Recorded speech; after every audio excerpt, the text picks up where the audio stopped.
Click the link in the description for your free Amsoil catalog.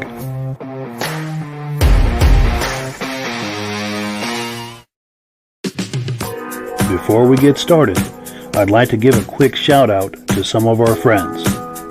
The Eastern Snowmobile Racing Hall of Fame. Search for them on Facebook. Central Minnesota Pond Racing. Search for them on Facebook. The historic Lancaster Motel for the ultimate Eastern trail riding adventure. Crane's Snowmobile Museum at 172 Main Street in Lancaster, New Hampshire. The Vintage Snowmobile Club of America Quarterly Magazine. The New Hampshire Snowmobile Museum at Bear Brook State Park in Allenstown, New Hampshire. If you decide to advertise with the Vintage Snowmobile Podcast, this could be your advertising message.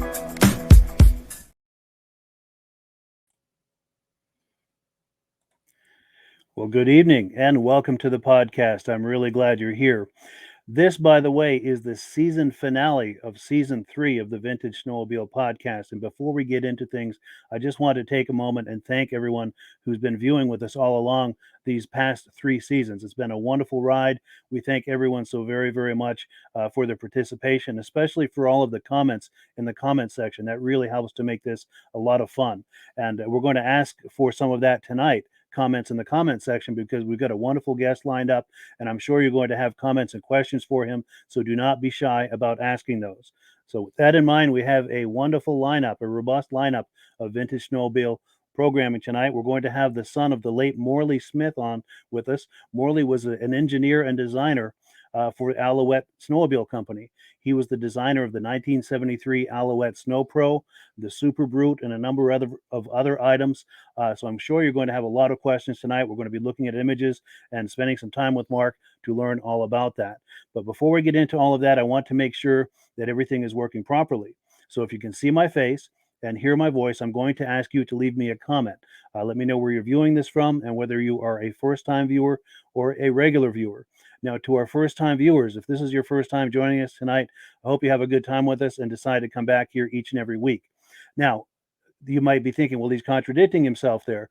Yes, this is the season finale, but in this time slot, all through the summer months, I'm going to be airing older episodes of the podcast. So come back here each and every Thursday night, and there'll be something here waiting for you. We, by the way, simulcast to 8 different places across Facebook and YouTube.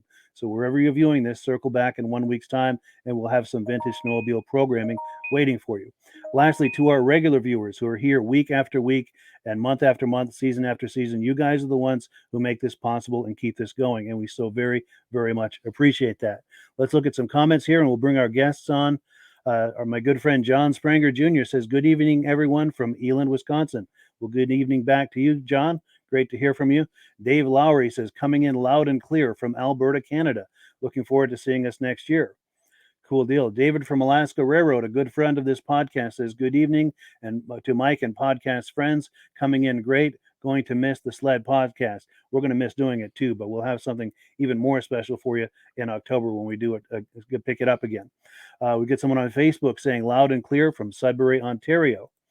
Our good friends and regular viewers, Stacy and Art Fosler, say, "Hey, Mike, sounds good from Platkill, New York. We are regular viewers." Stephen Burdick, haven't seen you on here in a while, but love to have you here. Looking forward to the Alouette information. Wonderful. So we've got some people who are excited to see what we're going to be doing here tonight. Last comment we're going to take before we get started is Reese Fleury, a good friend of ours, coming in loud and clear. He's a regular viewer. All right, well, let me switch gears here. And I just need to get myself in the right place here, bring our guests on, turn microphones on. Gentlemen, how are we doing tonight? Good. Doing good, Mike. Congratulations on 3 years.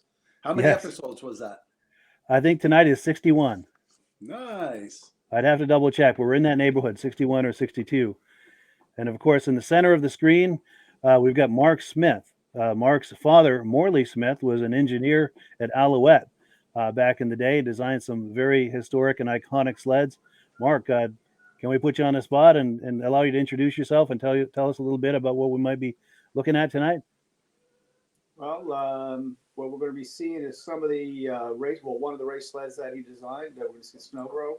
We'll see a little bit of the Super Brute, and we'll see a couple other things that he worked on when he was engaged with Alouette. Wonderful, wonderful.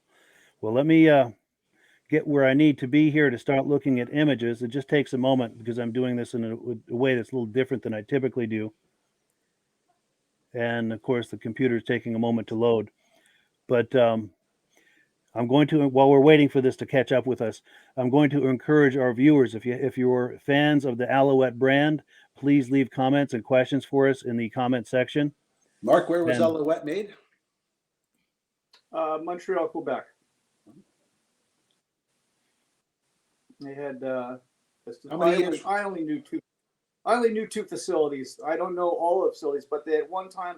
The first facility that I knew was located up near the Garment District of Montreal, and then the second facility was located down in Point St. Charles. What years were Alouettes?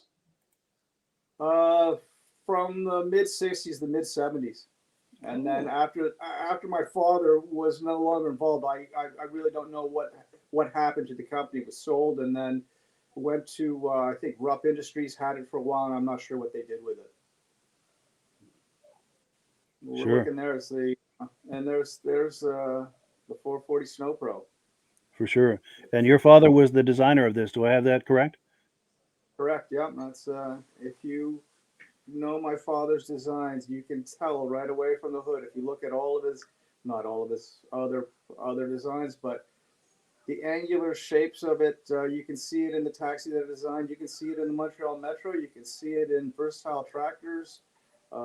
It's his look, that's for sure. You'll see it further when we look at the Super Boot. It gives it a real good idea of sort of his design.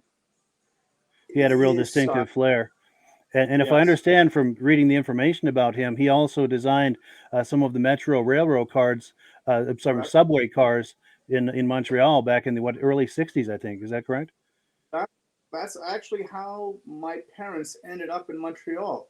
My parents were in university, Syracuse University, in upstate New York, and their senior year, they were friends with another couple from Montreal, and my father was on his way to, he was supposed to go out to Detroit and work for Ford. He was going to start designing small parts for Ford, door handles, window rollers, all the little things that give the first year designers. And in the spring of his senior year, he went to Montreal with a friend of his, just for the fun of it. His friend was going back to interview and look for a job. My father was already set; he was going to go to Detroit, and he arrived in Montreal, and they had a good time and went to some cocktail parties. And my father met a gentleman there who was bidding on the Montreal Metro, and said, "I think I got a good chance to get it, but I don't have anybody to design it. And if I get it, would you be interested?" And he got the job. My father, Mr. Guino got the job. My father then got the job to design the Montreal Metro, the Metro cars. And my parents, it was going to be, okay, we're going to put the Detroit plan on hold for 2 years. This is going to be a 2-year job in Montreal, and we'll continue our life back in the United States when this is done. Well, obviously, it went for a little bit more than 2 years, and obviously, and after the Metro came Man in His World, and then was the Alouettes and Versatile Tractors and the LRC train, and then he ended up designing a car, a purpose-built taxi. So to make a long story short, that 2-year stay ended up being 60 some odd years, and my parents never left. They, Wow. In fact, when they arrived in Canada, they got an apartment.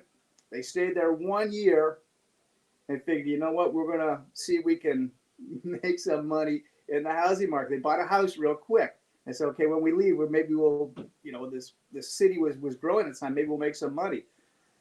Anyway, they stayed in that house for about 25 years. Then they moved about 3 miles away, and that's the house that they ended up pretty much dying in. So, Wow. yeah, That's wild. Isn't there a saying out there that says life is what happens while you're making other plans?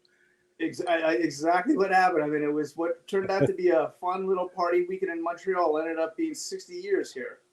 Wow, that's amazing. And it sounds like, for all intents and purposes, it was a wonderful ride, that 60 years. Oh, my parents cannot complain. I wish I had a life like they had. So Sure. it's That's nice. Very cool. Well, now that I have this photo album open, let's click through some of these images, and I'll just start clicking. And then as you have stories and anecdotes to go with them, please share them with us.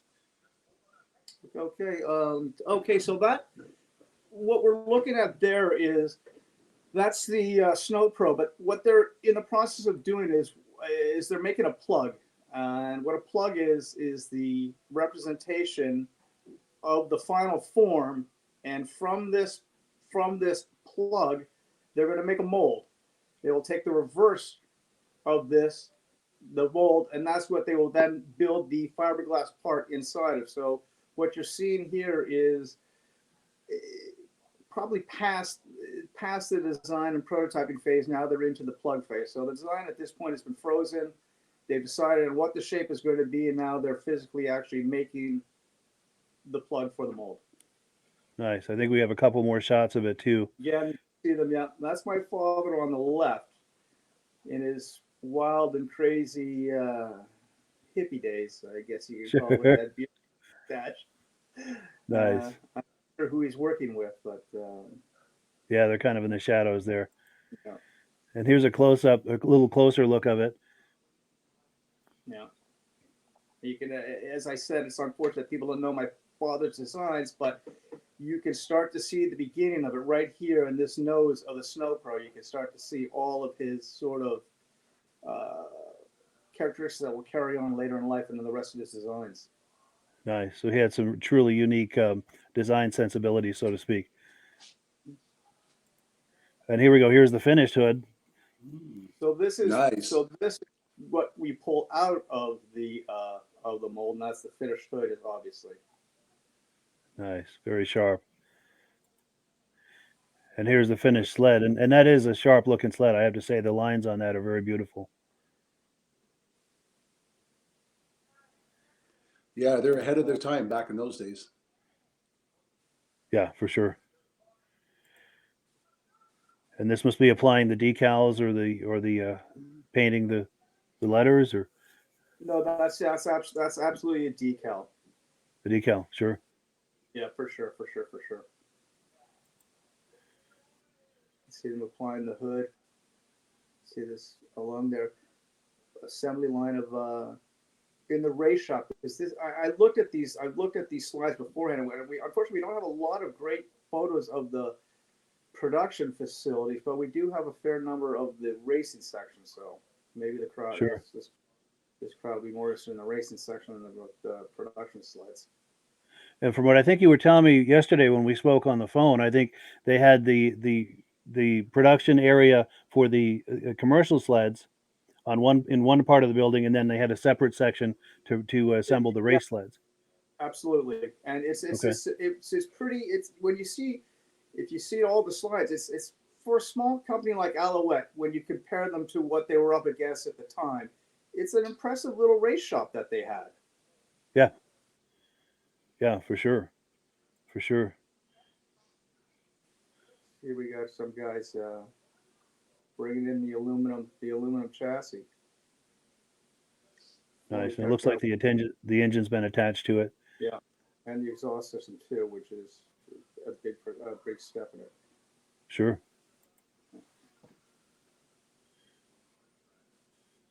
I think that's a stage photo for the Sure. cameraman. Sure.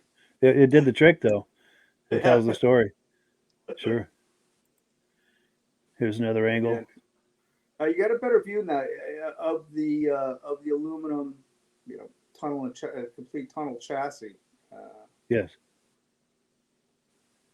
It's funny. The front end is very, very basic design, in my opinion. Yeah. Yeah, it's just. But interesting the ways that the skis stick out on the outside of the hood. Yes. Yeah. Here's Yeah, some another assembly. one. And I don't think these are in chronological order because this one, the No, they're engine's not in it yet. Sure. But it's just kind of a look at the sled. There we go. That we're probably going more backward than anything. But the suspensions, the rear suspensions, it looks like.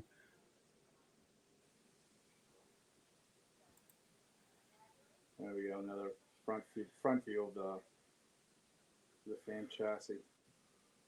And it's neat to get My an father- inside look at the production facility. Go ahead, what? Yeah, from what my father, I remember telling me that these guys were pretty good with aluminum. That Sure. there were some pretty skilled workers in there that knew what they were doing with a TIG welder. Nice. That's a menacing front look. Yes. There we go.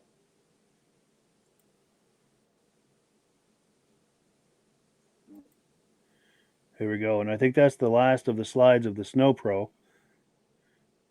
And Not a lot of protection there. no, for sure, yeah. But we've got some comments coming in. So the order of what we're going to do here, I think, is we've got plenty more to look at, but I want to take a few comments, and then we're going to do a couple of announcements. We're going to talk about AMSOIL, and then we'll get back. There's plenty more images for us to look at and plenty more stories to tell and all of this. But I do want to take some comments and questions. Let me find my place here. We've got Brian Taylor, a first-time viewer from Windsor, Ontario, said he would like to know all about the AX 125 motorcycle. And you're in luck, Brian, because we have some images of that, and we're going to be talking about that later in the podcast. So that's an excellent question that you asked, Brian. David from Alaska Railroad say good evening to Rob and Mark. Hi, David. And David from Alaska Railroad's a regular viewer, by the way. And we get someone on Facebook saying the 1973 Alouette Super Great Sled. Cool deal. And then our good friend Jim Layton, he's been on this show many times. He says, hey, everyone, still have a ton of snow up there in northern Maine. Very cool. Now we've got Brian Kelly saying he worked for Alouette in 1974 in the Research and Development Department on Levain Street with Gilles Villeneuve. Wow, there you go. So it's quite possible he would have known your father. Is that possible? Good chance. That's the facility that's up near the Garment District, the Louvain one. Gotcha. Okay. Now we've got someone on Facebook saying Alouette's entry for the new 1974 Sno Pro circuit was the legendary twin track. Yes. And let's see, we've also got Mark Sperandillo. Thanks as always for a great podcast, Mark in Connecticut. Well, thank you for viewing. We appreciate that compliment. Oh, pardon me, I've got a tickle in my throat tonight. David from Alaska Railroad says these photos are very interesting. It's awesome seeing the building of the sleds from those days, for sure. Now, David also says it's amazing how those sleds resemble the Rumps. Yes. And Reese Fleury says, how many of the Snow Pros were made? Do we know that? I don't know, but there is a photograph, and it's pretty impressive when you see how many hoods are lined up. And you wonder, it's like, how many crashes can they have in a season that they need so many hoods? Sure. Well, if you knew Villeneuve, he had a lot of crashes. Yes. Well, more likely his brother Jacques, who was crashing the hoods, than Jill. Yes. Sure. And then my good friend John Spranger Jr. says the Canadians built some awesome race sleds. Very cool pictures. Yeah, for sure. For sure. Now we've got someone on Facebook saying, great work. Keep up the Snow Pro. And then Stephen Burdick out west. I think he's out in Idaho, or maybe it's Oregon. I think it's Oregon. But anyway, he says he owns a small collection of Alouettes. Yes, he does. And he's had them on the podcast here before. He says, I was just looking at the 340 Super, wondering if it is the one he currently owns. How cool. That's entirely possible that it made it out your way. And let's see. Then we've got Armand Buto from Pittsburgh, New Hampshire. I was spending some time with him just last Saturday in Island Pond, Vermont. He says they've got a new layer of snow in Pittsburgh, New Hampshire, and they're still riding up there. And also our good friend Josh Leverker, who's been on the podcast many times. He said those sleds were great looking and fast. Absolutely. Well, cool. So that's it for comments for now, but we're going to shift gears here. We're going to talk about Amsoil for a few minutes. We're going to do a couple of quick announcements, and then we're going to get right back into it, folks. We're just getting started. We've got plenty of images, plenty of stories, and plenty of opportunities for comments, questions, and all the rest. But if you're ready, Rob, I'm going to put you full screen and give you a chance to talk to us about Amsoil. No, I'm not ready. Yeah. Run away. Good evening, folks. All winter long, we talked about the snowmobile, the Interceptor, how it gives you more horsepower, more performance, and how Amsoil gives you an extra year warranty on all the machines. So if you bought a new machine this year, if you run to Amsoil will give you a year warranty on it next year. Now, snowmobile season's coming to an end, and if you get one of our catalogs, you'll notice that we have a complete line of engine oils, diesel oils, hydraulic compressor, and play toys, ATV oils, boat oil. We have an ATV kits. We have a complete line of Harley products, 20W50, the primaries, and transmission oil for all the Harleys. We have the Metro oil for the Gold Wings and all that. We also have the dirt bike oils. We have the side-by-sides and the ATV oils, and some comes in kits. So if you want more information about all the products we have available, or if you want to know how to buy it directly from Amsoil and save 25% on all the discounts, get a hold of Mike. His email and his account number will be on the bottom. We'll send you a free catalog, tell you more about Amsoil, and for only $10, you can get a preferred account. By being a preferred account, you save 25% on all the products you're buying. If you buy $100 worth, they're going to give you an extra $5 coupon. You do that 4 times, you get a $20 coupon. The following year, it only costs you $20 to renew, so you can get your renewal free. And right now, if you order $49 worth of Amsoil, free shipping. It's normally $100. But from March 22nd to April 11th, you order $49. Because some of our Harley kits are under $100. So if you ordered a Harley kit or an ATV kit, you can have it shipped to you free for only $49.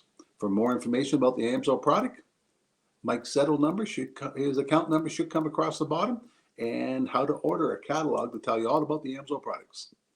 Absolutely. Link in the description for everything we've just talked about. And I have to say that when you click those links and order using my referral number, Rob and I both benefit. In the interest of full disclosure, I'm signed up as an Amsoil dealer under Rob.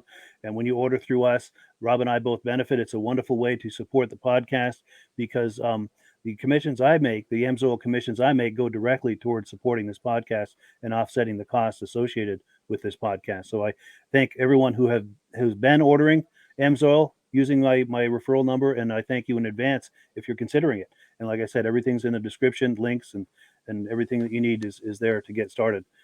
And the only thing, other thing I wanted to talk about is I've got an event coming up. I was just talking about our good friend Josh Leverker. He is hosting an event in. It's going to be Memorial Day weekend in Lowville, New York. All of the details are here on the screen. It's going to be a wonderful show. I would love to go, but we've got plans to go camping that weekend. But it sounds like it's going to be a really cool show. So, pardon me, if you're curious about that, Lowville, New York, Saturday, May 27th is going to be a great show. By all means, check that out. We're going to take a couple more comments, and then we're going to get right back into talking about Alouette. Here we go. Okay, Steve Woodward is saying Mark is too far from the mic. Oh, yeah, if there's any way, Mark, you can get a little closer to your device. Sure. There we go. That'll make for better audio. Thank you for telling us that, Steve. We appreciate that. Brian Kelly says, I'm a first-time viewer from Hudson, Quebec. Just joined and talked to Daniel, who told me of the podcast. Oh, and I meant to, I owe everyone a big apology, especially Daniel. Daniel Beauchamp is a good friend of this podcast. He's been on here many times.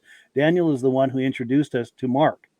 So I need to give a big shout out and a big thank you to Daniel Beauchamp for making this all possible. So yeah, and I apologize for forgetting about that. But I'm glad we caught up with that and we've got that straightened out. Reese Fleury says, cannot wait for that show. And I think Reese Fleury lives out in that area. So he'll be going to that show in Lowville. Well, cool. So I'm going to switch gears here. Going to get a different folder open. And in a moment, I'm going to be popping the Super Brute on the screen, and we can start talking about that. It just takes a few clicks here to make this happen.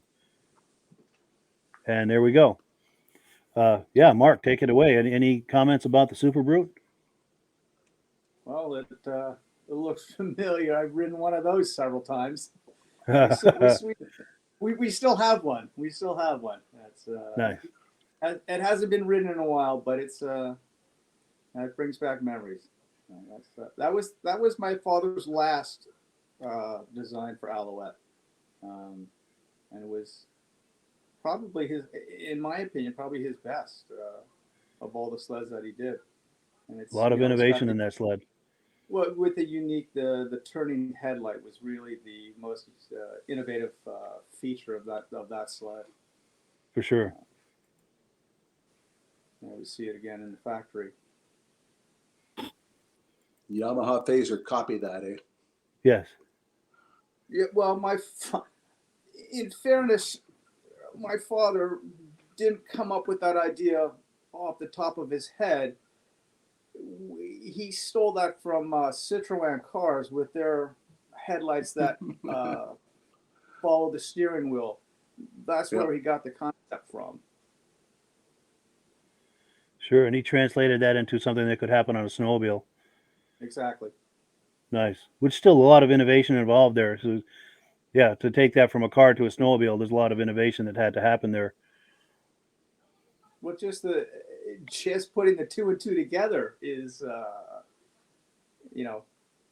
looking at the Citroën and saying, "Hey, I can do that with a snowmobile." Is a pretty nifty connection. For sure. And if I understand the materials you sent me, I think they came to me through Dan, but I think there was a 10-year copyright or trademark or something on that concept, and once that expired, then Yamaha picked it up. Do I understand that correctly?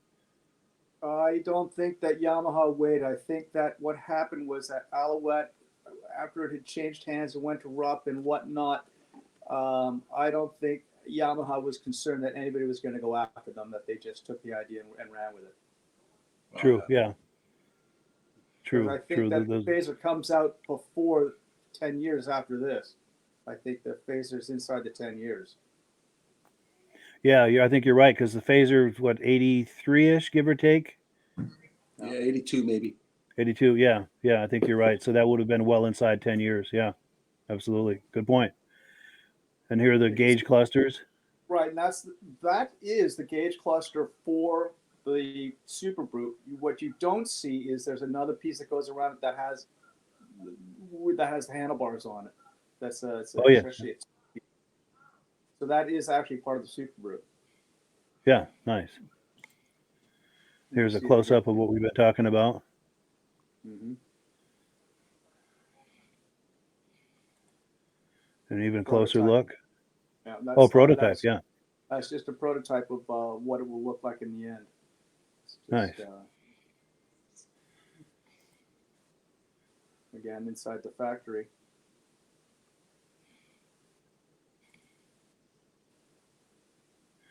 When you That look is a at really some, sharp looking sled. Go ahead.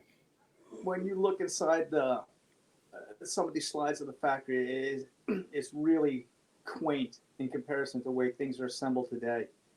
Sure. It's almost as if somebody's doing it in a very big garage. It's just like, yeah, we're going to go out into my garage and start building snowmobiles. It's really, it's Nice. not at all that can compared to where things are assembled today. How many For people sure. were in the factory?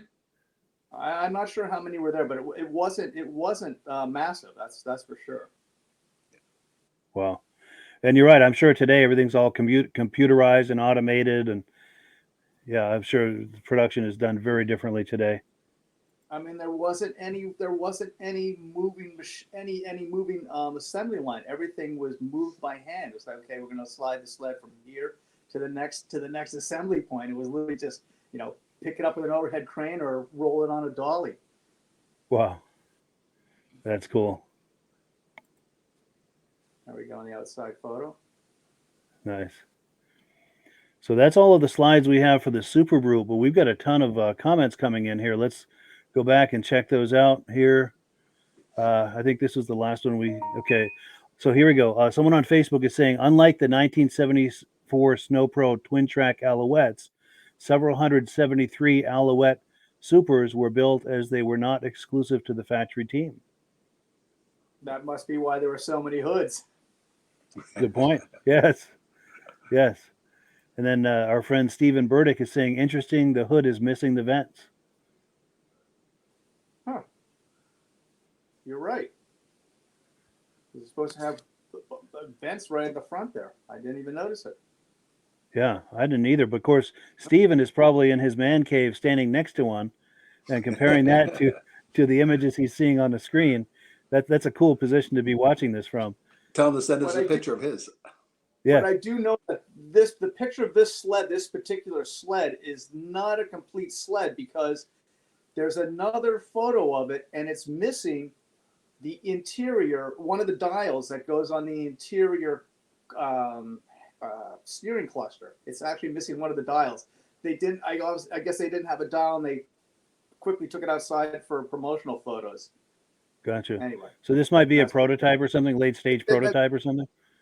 I don't think it's a prototype. I think it was just hadn't finished production. That it was pulled off the line for promo photos. Gotcha. And then they brought it in and finished the production. Yeah. Sure. Now we've got someone on Facebook wondering if this was made for cross-country racing. Not that I've ever heard of. Okay. It was just regular pleasure market. Sure. And then Reese Fleury says Ski Rule had that headlight also. Okay. And then Stephen Burdick, oh, pardon me. I've got a tickle in the throat tonight. My apologies. Stephen Burdick says those are not Super Brute pods. Okay. Pods? Yeah, I don't know if he means the handlebar cluster. I'm not sure. Oh, wait. Okay, he's got another comment here. Snow Brute pods. And then he says the 84 was the first phaser. He says the exhaust hole is different on the production sleds. And then David from Alaska Railroad says, I've never seen a front suspension like that. He's got a question for Mark. How did that coilover shock setup work compared to a regular leaf spring sled? Well, they work, but in comparison to modern sleds, they're terrible. Sure. They're horrible. We've come a long way, yeah. I mean, as I said, I haven't ridden that sled in a long time, but I do ride a 1988 Yamaha Enticer 340 long track, and that when we got that sled, that felt much more modern than this sled, and it wasn't. That's what 13 years older in 88 versus 75, and the Yamaha Enticer now feels like an antique compared to modern sleds. So this is you get what you get for 1975. For sure, for sure. And then let's see, we've got Brian Kelly. 84 was the first year for the Yamaha Phaser, but may have come in 83 and called it an 84. That's possible. And then Stephen Burdick says also the hand grabs on the rear of the tunnels are missing too. And then John Springer Jr. says the 440 and 76 had a liquid cooled Zibora engine that Rupp used also. And then Brian Kelly, pardon me, says big problems with the hoods with new motors overheating. And then Stephen Burdick says suspension was called the Skizorber. That's Cool right. deal. I did not know that. I forgot. Nice. That's one of the cool things I like about the engagement on this podcast is all this information going in both directions. It's wonderful to be in the middle of all that. Yeah, some of these guys have this sitting in their garage, eh? Yeah, that's a real cool vantage point to be viewing this podcast. For sure. So those are all the slides we have for the Super Brute. Let's see. Now we've got another folder here with just some production photos. I think they're working on a hood. Let me pull that up and see what kind of comments we can get going on that. Any thoughts on that, Mark? That is, can't tell if that's just prototyping or if they're starting to make the plug. Okay. And I don't really recognize what model Alouette that is. Hard to tell. But maybe some of our viewers will know. But go ahead, Mark. I'm sorry. So I'm guessing that they're prototyping, and they've probably taken an existing sled or chassis, and they're now working on next year's model shape. Is what I'm guessing at. And they probably started with something in foam core to shape it, and might have gone to, after they've done it and did it in foam core to get the shape, they may have gone to wood, or they may have gone right on top of the foam core. I don't know. Sure. But that's what it looked like to me. Yeah. And here's a different angle of it. Yeah, you can see all the rough sanding on the ground from ferrying it. Oh yes, you're right. All the debris there. Yeah. Yeah. And the guy with a flying putty. And I'm looking, and I can't, it's funny. I can't, from the shape, I can't really identify it right away. Yeah, me neither. Now, is this your dad standing here? That's my father. Yeah. Wonderful. Yeah. And that's very cool. But this may be from the 60s, because that's not mid 70s. That's not his look from the mid 70s. So this is earlier in the game, probably. This may be from late 60s, early 70s. I'm guessing for the year of that. Sure. By looking at my father. Oh, and we've got some comments coming in. We've got Stephen Burdick saying thank you so much for having Mark Smith on tonight. Cool. You're very welcome. And then John Chatterley says Silver Cloud. Is it possible this was a Silver Cloud that we're looking at? That would have been my guess also. They had a sled called a Silver Cloud that they stuffed a rotary engine in it. Yeah. And I don't know how well that did. I never rode one, so I can't tell you how well they worked or even how well they sold. I mean, I don't really know what happened to the Silver Cloud. Sure. But now that you say Silver Cloud, that's probably what it is. It looks most likely like that. Sure. And then we get someone else saying it's possibly the mini Alouette. No, it's not. Definitely not the mini Brute. It's definitely not. Okay. It's too big. Too big for the. Yeah. And then Reese Fleur is saying the Brute maybe, but it doesn't sound like it.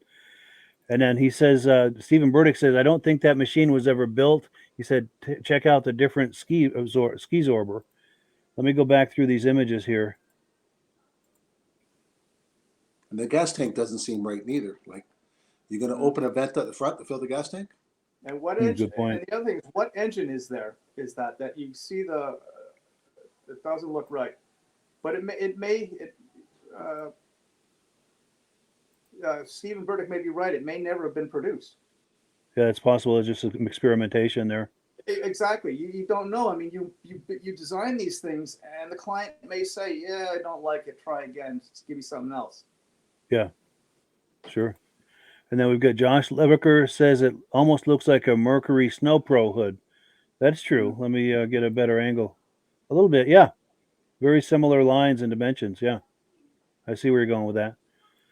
And then we've got Josh Levicker is probably standing next to a Mercury Sno Pro. I know he owns one, so that's cool. Hopefully, I'm assuming most people watching this are in their man cave, maybe even sitting on a vintage snowmobile as they're viewing this, maybe on the cell phone, which is a real cool thing. Stephen Burdick says he owns a Silver Cloud and it's not a Silver Cloud. Okay, cool. And then Can we it's cool. find We've out got how the collectors silver of cloud? these things. Go ahead, Mark. What? Can we find out how that silver cloud works? Did it perform with that rotary engine or not? I have no idea. I've never ever heard any feedback on the silver cloud. Good question. Maybe someone will know. And then Yeah. Stephen Burdick says the engine looks like a Sox SA2 340 or 440. Reese Fleury says it is a Sox. Mark Sperandio says it looks like a Sox twin. And David from Alaska Railroad says kind of looks to say like a Sox on the engine. Oh, and yeah, there was some lettering on the engine. Let me see if I can. Yeah, that could that be Sox? I Yes, can't it see is. it. Now that I get my face on the screen, yeah, it says Sox. Yeah, yeah, good call. Yeah, this is very cool. I love this feedback and this kind of exchange we're having. It's a little community all hanging out, and we're just exchanging ideas and ideas and information here. So let's see. We've got another folder. Now I've got some random images. This is a more recent image of your dad. I think this was taken in 2019 at a vintage snowmobile event, and that image on that shirt that he has there, I believe he designed that sled. Do I understand that correctly? Correct. That's the famed twin track. That's the one that Villeneuve drove to fame and glory. Nice. That's cool. And immortalized on a T-shirt, no less. Very cool. And My again, this brother, is your dad in my 2019. Go ahead. and What? my brother, my parents passed just recently. My brother got the T-shirt. I didn't get it. He quickly Gotcha. grabbed it. Sure. Who No got the twin doubt. track? I still have that for now. Nice. Yeah. Nice.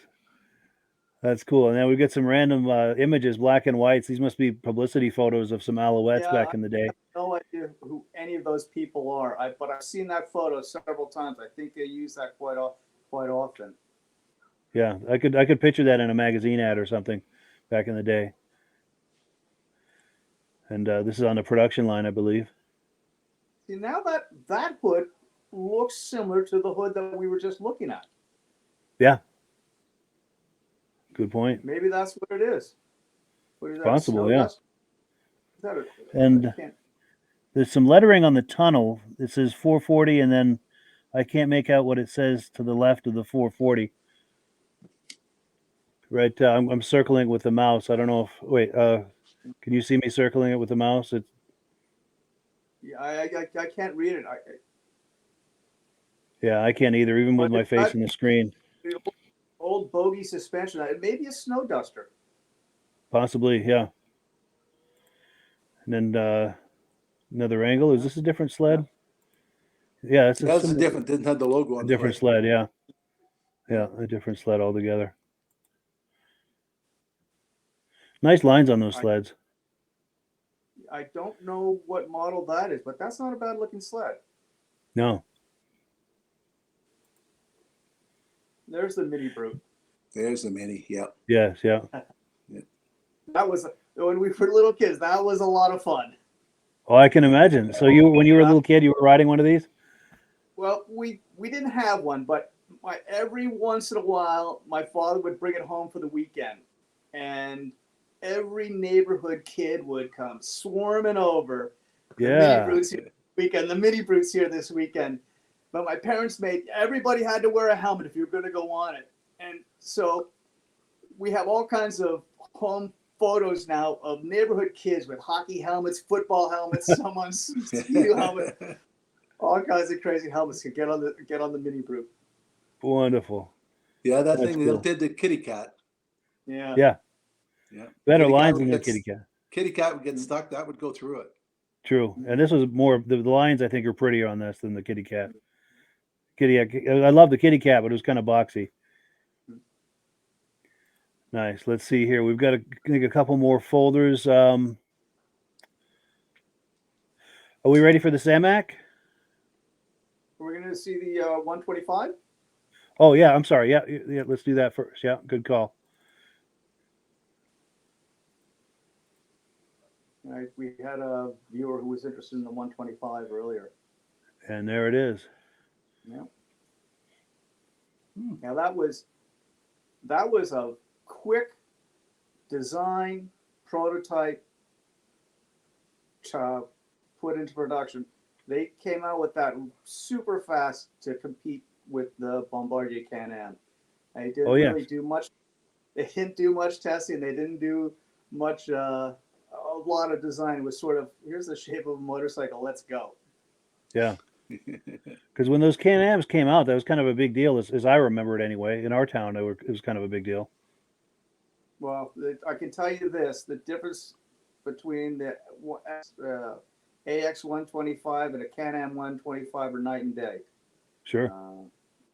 I mean, I'd love to say I like the Alouette better, but the Can-Am was a better bike.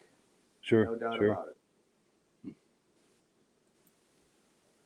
And this is your dad in the red shirt on the right there? No, I have no idea who those two gentlemen are. Oh, okay. All right. Sorry. Yeah.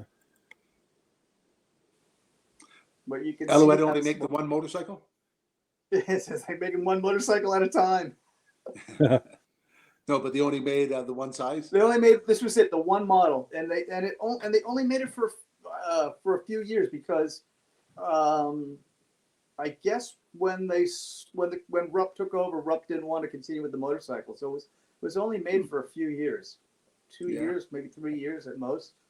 Sure. And they didn't, and the production numbers. You can see the gas tanks. I don't know what the production numbers were. You know, I've heard 800, 1,500, 3,000, but they weren't big numbers for them. I don't know how many they actually end up doing, but it wasn't huge. Sure. And this is what, fenders here? Yeah, front fenders. Yeah. Fiberglass front fenders. Can you believe it? Wow. Not even soft plastic. Wow. Easier to repair. That's the motorcycle I learned to ride on. Wow, that's cool. Very cool. In a farmer's field. Nice. You still have that? Still have it. Yep. Oh, you still have it. Wonderful. Yep. That's a 125 Enduro. And when that bike came out, and my father, he started as a daily driver. He would drive it from the West Island to downtown Montreal every day to and from work in the summertime. Well, for the couple summers that he was doing. And even one time with me on the back, we drove from Beaconsfield, Quebec down to Napierville to watch the drag races over the Champlain Bridge, down the 50 to Napierville, and then back up and home on the way home on the 125. That's amazing. Very cool. Now we got more comments coming in. Let's see here. Just finding my spot where we left off here. Okay, Stephen Burdick says the Silver Cloud has a single rail suspension that Arctic Cat reintroduced on the Alpha. A good point. Yeah, just in the last few years. And Greg Martin says, great show. Thank you, Greg. We appreciate that. Roger Cormier says, Eliminator 440. Maybe that's the mystery sled he's wondering. Oh, no. And Josh Leverker says, how many 72 Junior Mini Brutes were made? Our club just purchased one for this coming year's sled season for their raffle as a fundraiser sled. Any idea how many of those were made? I haven't got a clue. And I think the Mini Brute sort of falls into the same category as the 125. I don't think it was a big seller. I don't think they made a whole bunch of them. I think it was a very limited run. Sure. Now, Brian Kelly, he used to work at Alouette. He says he worked on that bike as well with the Sachs motor. It has a Sachs motor. Yeah. Cool deal. And then Brian Taylor says in 1973, 350 were made. 74, about 900 were made. Yeah. And are we talking about the Mini or? This is the Or 125. Oh, the 120. motorcycle. Okay.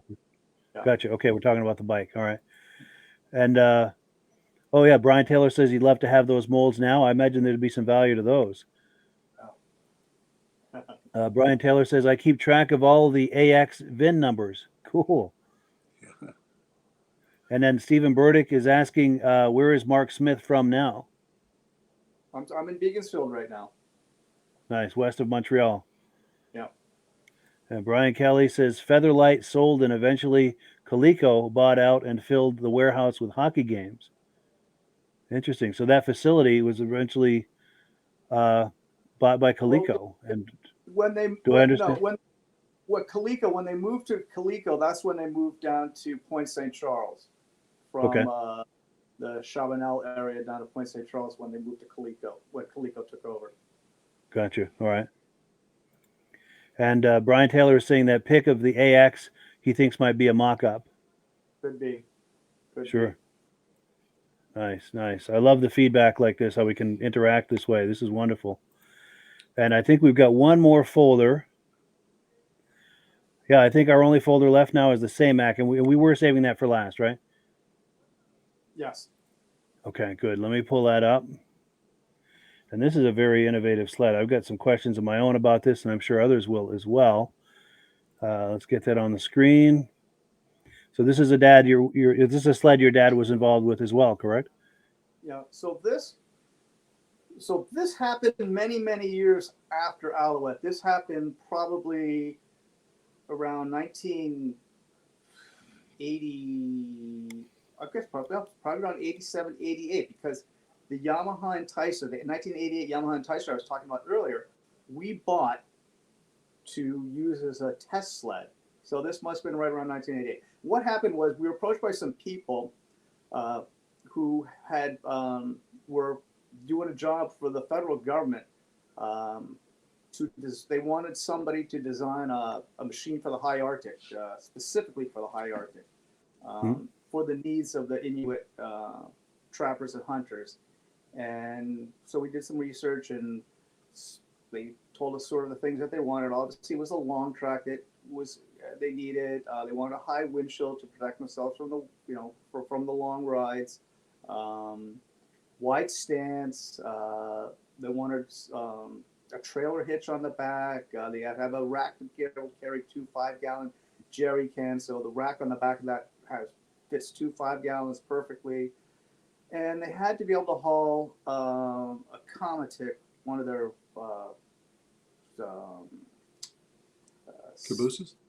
cabooses, but a loaded Cometic with, I don't remember how many elk or polar bears or whatever it was that they were hunting, but there was a certain weight that it had to haul. And anyway, so for big game, for big game, for elk and caribou and whatnot.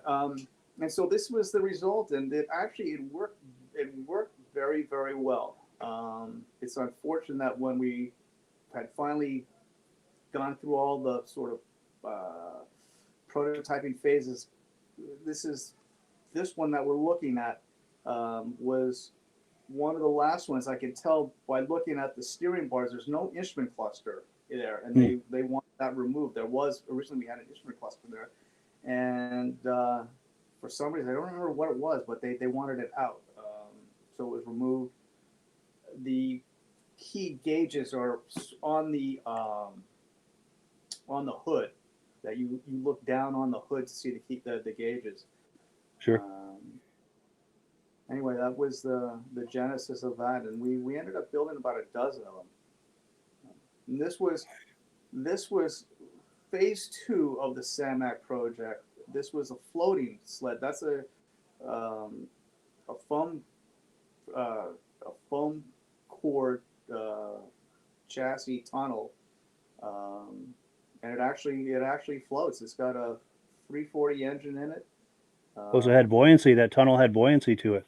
Exactly, and the skis were full of foam too. We thought it was a great idea because that you fall through the ice up there, you got about 30 seconds before hypothermia is pretty much Yeah. going to take you, for good. At least this way you could be standing on your sled and you'd get a soaker, but you wouldn't die. Yeah, you try to paddle your way to the edge or something. Yeah. Anyway, the Inuits were impressed, but they sort of kind of laughed at us, like, yeah, well, when one goes to the bottom, we just sort of call the government and ask for another one. So, real lot Ouch. of Ouch. anyway. Sure. Now, are those concave skis? Honestly, they're floating skis. They're foam skis. Oh, they are. Okay. They're not. No, they're not. They're foam skis. I can't remember what's on the bottom of them, because there is something on the underside. And I don't know if it's aluminum or it's steel or not. I can't remember, quite frankly. I'll have to look. It's out in the country. Still have that one also. Oh, you still have that? Yeah. We'll have to have you on the podcast sometime again for a walk around of that. Yeah. Or even if you want to just take your cell phone with a camera and walk around, hold it horizontal like this, and walk around it and talk it up. We would love to have that on the podcast sometime. Yeah, it's unfortunate. I should have done it beforehand, but well, that's all right. It's just an excuse to have you on here another time. That's right. Next time. Well, I'll get better slides next time too. Sure. And then we're saving the best image for last. And here's your dad on the Samac. Yeah. Very cool. So they only built one of those? Only one. Yeah. Only one is. And we're like, yeah, this is a great idea. It's like, yeah. We let them go to the bottom, get a new one. Unreal. Well, let's see. We've got some last comments coming in. Here we go. Brian Taylor says he has 5 of those AX bikes. Wow. Cool deal. And then Stephen Burdick says, go ahead. That's got to be the largest concentration of Alouette motorcycles anywhere. Quite possibly, yeah. For sure. And then Stephen Burdick says, can you imagine how cool that IFS suspension on the Semar would have been on a mid-'80s Alouette Super Brute? Good point. And then our good friend Glenn Ford says, what was the sled powered by, the Samac? The Samac sleds, I'm going to get the name wrong of them. They're ultralight engines that we bought from the upper Midwest in Minnesota. And I think Cuyuna, Cuyuna, Cuyuna, I think. Yeah. It's something, I'm not spelling it correctly, but I'm pretty sure that, or CU, yeah, I think it's CU. Anyway, that's who we got, where we sourced the engines for the Samacs. Nice. Quite good engines. Yeah. And then James Spranger, I'm going to give a shout out to James Spranger. He's the twin brother of my good friend John Spranger Jr. And he's paying us a compliment super show tonight, and he's a regular viewer from Wausau, Wisconsin. And I'm going to indulge for a moment and I'm going to show you a picture of his twin brother John and I over Christmas. We got together for lunch. He's from out in Wisconsin. He managed to be out here for the holidays in Vermont, and we got together and had lunch and had a really nice time. So just as a shout out to James, pop up a quick image of his brother and I. And then David from Alaska Railroad says, awesome show. I learned a lot tonight. Very cool. Very cool. Appreciate that compliment. And someone on Facebook says this was a great show tonight with fantastic pictures. Oh, and here we go. We've got information on that engine. Mark Smerendillo says Cuyana, Cuyana maybe? That looks like the spelling. Sure. And Mark, do we know where that was from? Is that North America or Europe somewhere or Asia? Or be curious to know where that was made. And then my good friend John Spranger Jr. says, awesome show tonight. See everyone in October and be safe. Cool deal. Well, we'll see. We'll give it another minute here and see if Mark comes up with an answer as to where that engine might be made, the origins of that engine. But we are going to wind down the podcast. It's the top of the hour, and we are winding down our 3rd season. We've been doing this podcast for 3 years now, and we've managed to build up a loyal following, and I thank you guys so very much for that. Thank you also to Rob for being a regular on here each and every week, and for Mark coming on and all the viewers. It's been a wonderful 3 years, and I hope we can keep going as many years as that in the future, and hopefully more, with any luck at all. And over the summer, we're going to try to come up with some more innovative things to bring to you.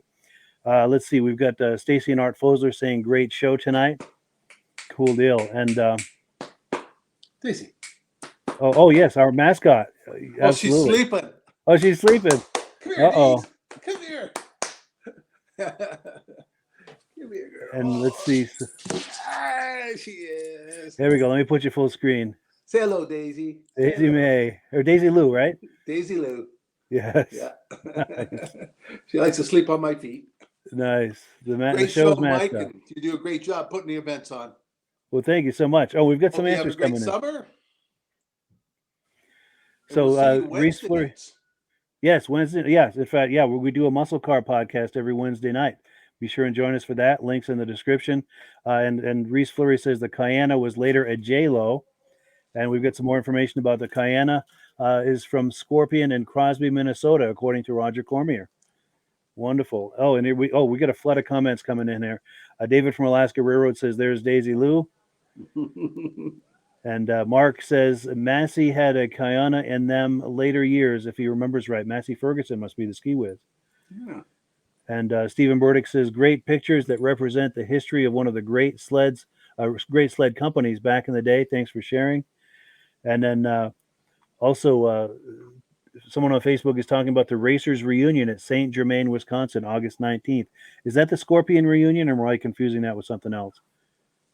I think I'm confusing that with something else, but yeah. Or is that Mercury team? Tripar. Yeah, that's possible. That's possible. And then Reese Fleury says, thank you all for a great show. See you in October. And yeah, we're at the top of the hour, so it is time to wind it down. But great information, Mark. Wow, thanks You for having me. got a nice collection there. Yeah, thank you so much, Mark. If we do it again, I'll bring better photos.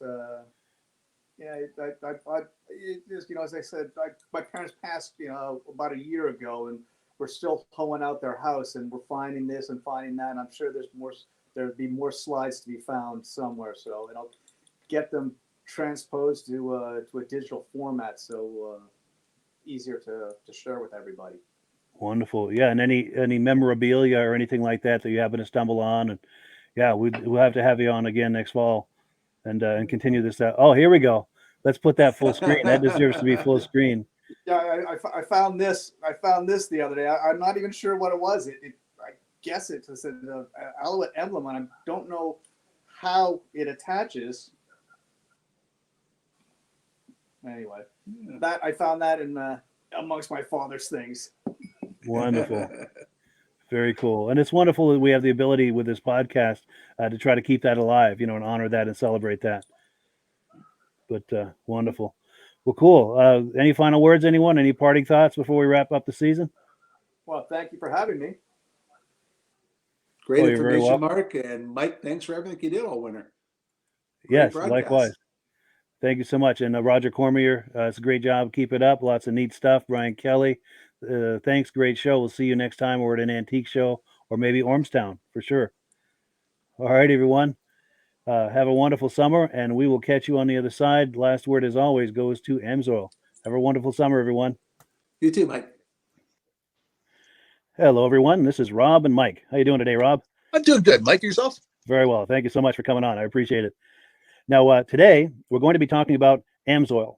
And in a few moments, we're going to show you how you can get the deepest discounts, free shipping, and free gifts when you order your Amsoil products through us. But first, I'm going to ask Rob to give you a quick description of what Amsoil is and why you should consider using Amsoil products in your motorized vehicles. Thanks, Mike. Amsoil is 100% synthetic oil. Everybody uses Amsoil for a different reason. Some people like the benefits that Amsoil is warranted for 25,000 miles or 1 year. The reason we can do that is because Amsoil doesn't oxidize. It doesn't form the usual carbons, gums, sludges like petroleum oils do. That's why we can keep it in the engines longer. Petroleum oils never do wear out. They oxidize themselves. That's why they have to be changed at 3,000 kilometers. And Amsoil likes the benefit that you only have to change the oil once a year. That saves some money. Some of the people like the benefit of Amsoil is it's a slipperier type lube. By having a slipperier type lube, it cuts down friction drag. By less friction and drag, engines run 20 to 50 degrees cooler, better gas mileage. Now, Amsoil says 25% more protection than the industry requires is in the Amsoil bottles. My average customer gets about 10% increase in gas mileage. That's a big savings. Yeah. And by cutting down friction and drag, for every 10 degrees you cut down the friction and drag, doubles the life of the engine. So by having the engine run cooler, it makes it last longer. Some people like the benefit of the range of the Amsoil. Amsoil's flash point is 425 degrees, and it pours at 50 below zero. Wow. If you ever try petroleum oil when it's 10 below, it turns to honey. And in the summertime, petroleum oil thins out, and once it thins out, that's when it starts breaking down. So Amsoil's an all-season oil, can give you better gas mileage, longer engine life, less maintenance. It ends up being cheaper over a year's time running Amsoil than it is petroleum oils. That's amazing. That's amazing. And Amsoil is available for pretty much any motorized vehicle, anything from lawn equipment, cars, trucks, boats, ATVs, motorcycles, snowmobiles. Yep. And a lot of people phone me up and say, well, what's the benefit of our gear loop? Exactly what I told you about the engine oil. It pours in cold weather, it runs cooler, makes the equipment last longer. And they say, well, what's the benefit of the small engine? Same thing. Makes the engine run cooler, last longer, better performance. So it saves on all the applications that Amsoil has available. Wonderful, wonderful. So yeah, let's talk now. Hopefully this has convinced people to think about maybe joining us in the Amsoil experience. Let's talk about some of the discounts and free shipping and how that all happens. I'm going to pop a graphic on the screen. And yeah, by all means, if you want to talk people through how this preferred customer program works. Amsoil has a number of different programs. One of our main ones is a catalog customer, where somebody can order directly out of our catalog. If they order out of the catalog, they order $100 worth, Amsoil will ship it right to their house. But our best program is our preferred customer. For only $10 for 6 months, you become a preferred customer, you save 25% on all the product. You order $100 worth, they're going to give you free shipping. You don't have to order a whole case. You can mix and match. Say you want 4 bottles of small engine, 7 bottles of 5W30, and a couple of gear loops. You can mix and match. You can order 1 bottle at a time if you want. There's no minimums, no maximums. By being a preferred customer, you save over 25% on all the products you're going to buy. Amsoil sends you extra gifts, a $5 gift certificate on your birthday, $5 when you renew your account, and stuff like that. So it's a good way to save on some of the products you want to buy. For sure. Yeah, it's an incredible value. And this is the deepest level of discount that anyone can get when ordering Amsoil. Is that correct? It is. Wonderful. So let's take people through the step-by-step experience of placing an Amsoil order. Then that would include signing up for the preferred customer preferred customer program, so they can receive those deepest levels of discount. So let's go to the website. This is what the website's going to look like. These are some screenshots. Once you go to amsoil.com, there's a link in the description, or you can just type that into a browser, amsoil.com. This is the page you land on. At the upper corner of the page there, you see how I've circled in red. That is the link to click, the Join Now link. That will take you to the Preferred Customer Program page, where you can take advantage of all of these discounts and free shipping and everything that we've just been talking about. This is what that page looks like. In the lower right, you're going to click Join Now. This will pop up. You select the duration you'd like, whether it's 6 months or 12 months, and click Add to Cart. Now, once this pop-up goes away, you'll be back on the main page. And the upper left, you'll see where I've got that red arrow. It says Shop. Now you can start shopping for products, and on your very first order, you're going to get these discounts and the free shipping as long as it's over $100. You'll get all of these benefits right away. So once you click Shop, it's going to take you to the product page. There's different types of oils, lubricants, so on and so forth. For the benefit of this exercise we're doing now, I'm just going to click motor oil. It shows different types of motor oil. Let's click gasoline. Now this takes us to an item. It's their synthetic motor oil. And you can see the item there, and there's choices for different viscosities. But take a look at the price. Let's take a closer look. Let's zoom in. But if you've joined the preferred customer program first, you're going to automatically get the deepest levels of discount. That's what we're looking at here. You're saving $3.80 on that quart of oil. Instead of paying $16.29, you're now paying $12.49 for that quart of oil. That is the deepest level of discount you can possibly get. And then you just add the quantity that you'd like. You select any other items that you're thinking about, add them to the cart. And once you click Add to Cart for the final time, you're going to see this come up at the top of the screen. It's going to show your items and your the total that you're at so far. Pardon me. And then you just click View Cart in the upper right, and that'll take you to your cart. Take a close look here at the upper right. That blue box shows that you're getting free shipping. You're eligible for free shipping on this order because it's over $100. That little yellow box shows that you've got the preferred customer membership on your order. That gives you the deepest levels of discounts for the next 6 to 12 months. And then below that, you've got the items that have been selected. For the exercise here, I selected 9 quarts of the signature series, but that brings us up over $100 for the free shipping. We're saving $34.20. And if you're ready to finish, you click Checkout Now, and that takes you to this screen here. If you haven't signed up with an Amsoil account at this point, just click in the lower right to create an account, create a new account. It's going to ask you for some basic information, name, and those types of things. Now let's take a closer look. You'll see this gray shaded box. This is a very important box. This is going to ask you if someone has referred you to AMSOIL. And if so, please enter my name. My name is Mike LaPierre. It's spelled right there on the screen for the correct spelling. And also the referral number, 304-555-94. That's how you make sure that Rob and I get credit for this. Now, in the interest of full disclosure, I have signed up for AMSOIL under Rob. So when you order using this referral number, Rob and I both benefit. So if you enjoy these podcasts that we're doing, this is a wonderful way to support the podcast, because when you order using this referral number, Rob and I both benefit, and the commissions I make go directly toward offsetting the cost of doing these podcasts. So I thank you in advance for that, for using my referral number. I very much appreciate it. And once you've done that, you just go into the next screen to enter your payment information, and you're done. Now, once you've placed your order that's over $100, and that order includes your AMSOIL Preferred Customer Program, you are now eligible to get a free DVD from myself. Now, this is going to be either a muscle car DVD or a vintage snowmobile DVD. Use the email address on the screen, wkspodcasts@gmail.com. Send me an email. Let me know which DVD you would like me to send you, the muscle car or the vintage snowmobile DVD, and I'll get that right out to you. As you're typing in that email, in the subject line, be sure and type in capital letters "free DVD requests" so it stands out as I'm checking my email, and we'll get that right out to you. So I guess the last thing, Rob, that we wanted to talk about is if someone is considering AMSOIL as a business opportunity. Yes. If anybody has a retail or a commercial account and they would like to buy directly from AMSOIL, just send Mike a line. He'll show you how to set up, and you can buy directly from AMSOIL.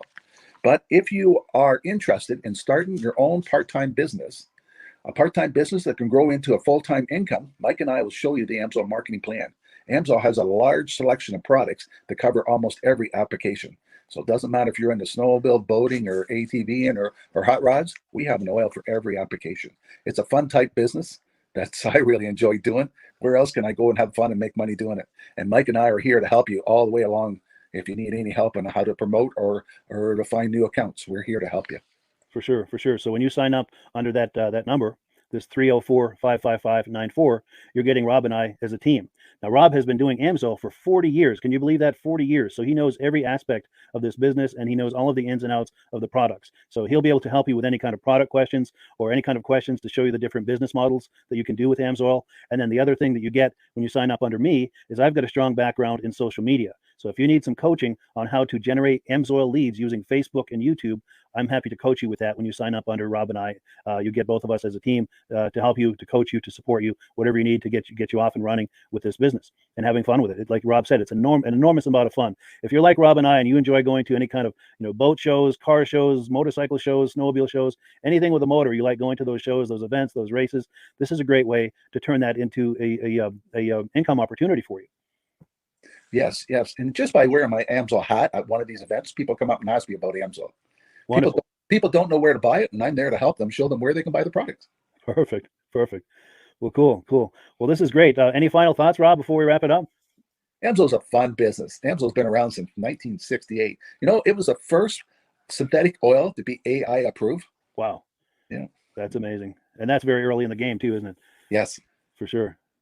Well, good. Well, thank you so much, everyone, for viewing. Hopefully, we've gotten you excited as we are about the AMSOIL products. We'd love it if you could join us either as someone who uses the AMSOIL products or to join the AMSOIL team as a business opportunity. And we thank you so much for viewing.